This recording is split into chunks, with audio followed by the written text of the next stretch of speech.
Eles são bailarinos, executam seus silenciosos bailados nas ruas vazias, não nas ruas vazias dos homens que são donos delas, mas nas ruas que eles mesmos fazem tortas, sinuosas, sem fronteira, sem atmosfera, onde todos os corpos estão sempre a cair infinitamente, nas ruas que só eles veem, nas ruas que mesmo vazias e tortas estão sempre cheias e certas e lindas, lindas como só eles podem ver dos homens as ruas vazias.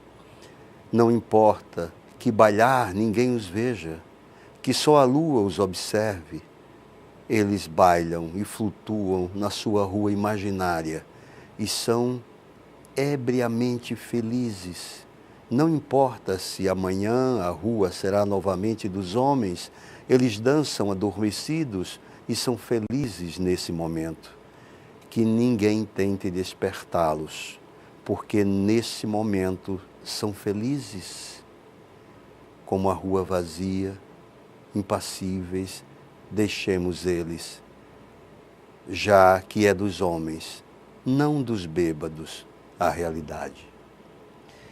E com esse poema, Bailarinos Noturnos, a gente começa o nosso programa de hoje, Café com Poesia, entrevistando esse maravilhoso poeta penedense, meu amigo, Francisco Araújo. Chico, como eu chamo, na intimidade, meu grande amigo, seja bem-vindo, faço daqui a sua casa, a extensão da sua casa, e é um prazer recebê-los. Bom, eu queria agradecer a você, Chico, a TV Assembleia, por essa oportunidade de estar aqui falando de poesia. Você que, para mim, é uma voz da poesia em Alagoas, com o seu trabalho, recitando, levando a poesia de Lei do Ivo, de Jorge de Lima. Então, para mim, é um grande prazer estar aqui e eu espero que a conversa seja bastante poética. Rapaz, muito obrigado.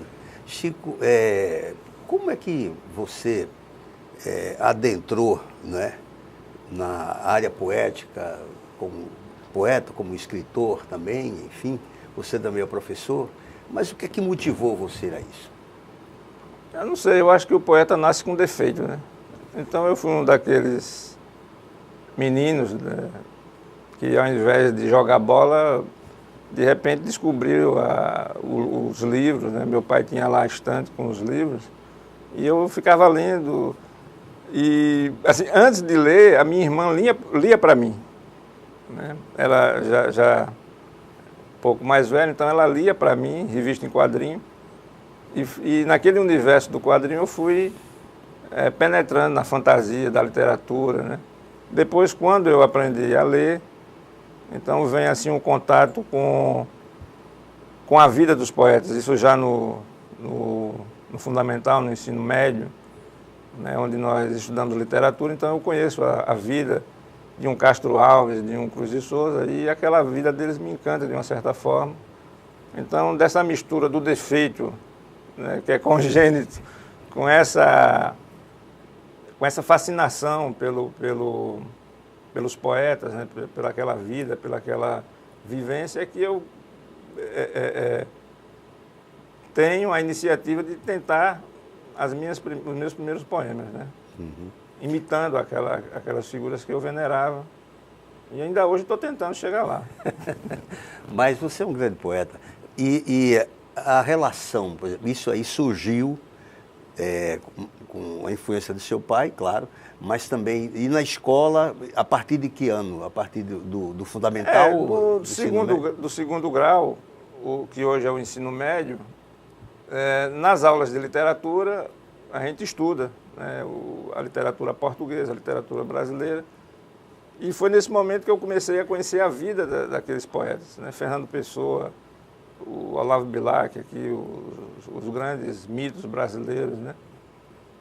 E antes disso, naquela fase ainda da transição da infância para a adolescência, eu lia esses poemas nos livros didáticos da minha irmã. A minha irmã chegava do colégio e deixava lá os livros, e eu lia os livros E aí eu encontrava poemas de Olavo Bilac, de Guilherme de Almeida, né? Então aí já numa fase que eu tinha aprendido a ler. Quer dizer, ela não lia mais para mim. Eu já lia os textos nos livros dela, do colégio, Imaculada Conceição. Então foi assim, é um processo, né? A gente vai se envolvendo e eu costumo dizer que o que a poesia me deu é uma coisa sem preço, né? Ela me deu autoconfiança, ela me tornou uma pessoa menos tímida, que eu era muito tímido, né? E essa oportunidade está aqui com o Chico, né? Eu que agradeço a sua generosidade. E aí, a partir daí, o primeiro poema surgiu como? Eu comecei fazendo uns textozinhos nos cadernos, né? Mas era coisa que eu não mostrava para ninguém, né? Até um tempo desse eu tinha um desses textos escrito no caderno escolar. E é um processo, né? Você vai escrevendo, depois vieram uns textos mais maduros, né? Mas eu não mostrava esses textos para ninguém. Ninguém sabia desse meu crime, né? Era um crime oculto. Até que um dia eu criei coragem, né? Eu comecei a frequentar o Círculo Operário, que é uma instituição lá de Penedo, onde trabalha o Claudio Honor Teixeira Gino, que é um dos grandes escultores do Brasil. E ali era um ponto de encontro. Então, tinha outros poetas, tinha o Luciano Rocha, que já tinha lançado um livro, Alzira Freire, né? Tinha uma formação universitária, estudou com Dom Fernando de Óleo na universidade. Então, dessas conversas, né, desse papo, vai fortalecendo, né, essa vontade de escrever. E eu ia escrevendo e ia guardando esses textos, até que em 91, aí um grupo lá de poetas, né, eu passei a escrever em jornais. O meu tio Evaldo Araújo dirigia um jornal lá em Penedo, Tribuna Penedense, e eu comecei a mandar os poemas para o jornal. Eu me lembro que em 89 saiu o meu primeiro texto nesse jornal. E depois eu fiquei colaborando com o jornal, o meu tio pedia, né, e tal. Então, a partir daí é que eu começo a colocar as manguinhas de fora, porque até então eu escondia, né? E durante muito tempo as pessoas na rua já me conheciam como poeta e minha família não sabia, né? A minha mãe foi a última a saber que eu estava praticando essa coisa da poesia. E depois você partiu para lançar o primeiro livro, não é? Que foi o título do primeiro livro. Ruas e Rios. Ruas e Rios. Na verdade, assim, a primeira publicação foi a coletânea do poema penedense. Que é esse livro? Não, era uma coletânea com vários autores de Penedo. Uhum. Mais de 30 poetas.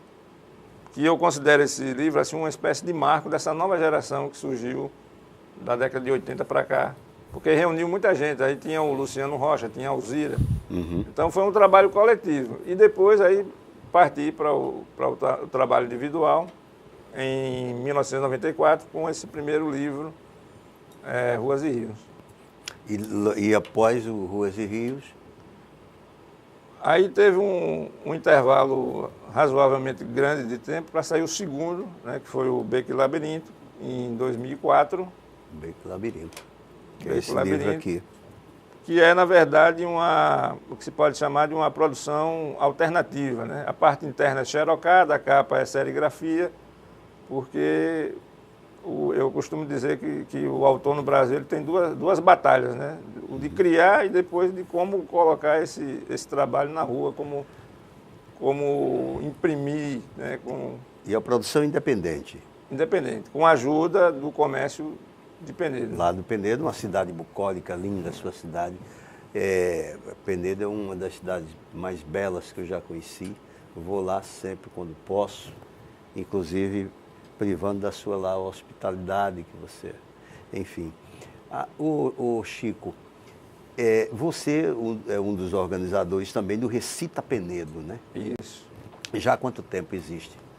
Olha, o Recita Penedo, ele tem assim uma frequência intermitente, né?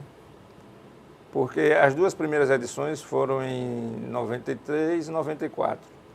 E aí a gente ficou um tempo sem realizar esse evento, Foi uma criação que envolveu poetas, atores, recitadores lá de Penedo.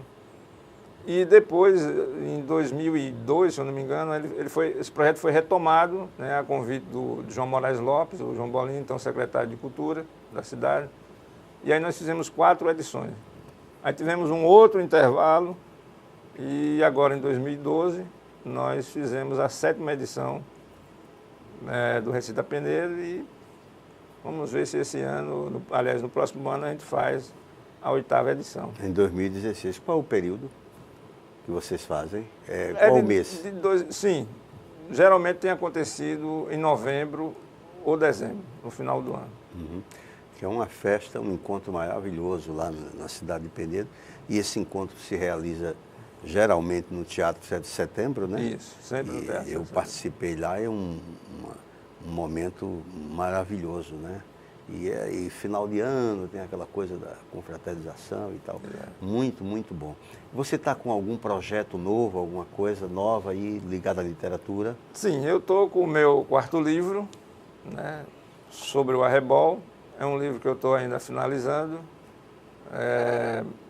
Eles se diferenciam um pouco dos anteriores, uma poesia mais contida, mais trabalhada do ponto de vista formal. Assim, uma influência do João Cabral de Melo Neto.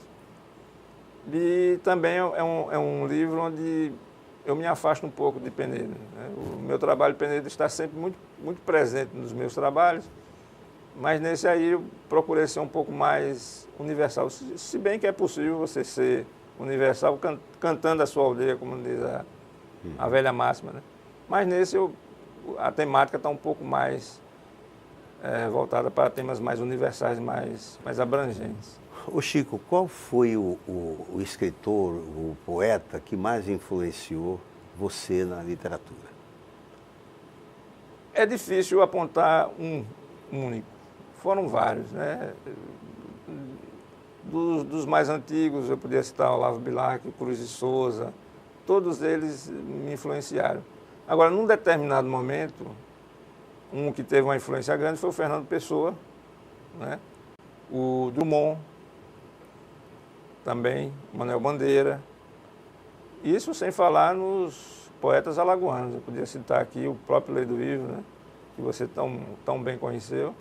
E o nosso Sidney Vanderlei, que para mim é um mestre que também influenciou a minha caminhada. O Sidney Vanderlei é um poeta maravilhoso. Inclusive, eu vou convidar o Sidney para ele vir aqui no programa e a gente conversar sobre a poesia dele, a obra dele também, que eu acho fantástica. E também a amizade, eu sou muito amigo, nós somos amigos dele, né? Do Sidney. Mas hoje, lá na cidade do Penedo, existe um movimento cultural, não é? Sim. Mas eu gostaria que pedir a você, para você relatar isso, depois do intervalo que a gente vai ter agora há pouco, para tomar um cafezinho, que o programa é Café com Poesia. Aí a gente vai tomar um café. Quando retornar lá do intervalo, aí eu gostaria que você falasse sobre esse movimento lá. Ok. Então já já a gente volta. Vamos tomar um café.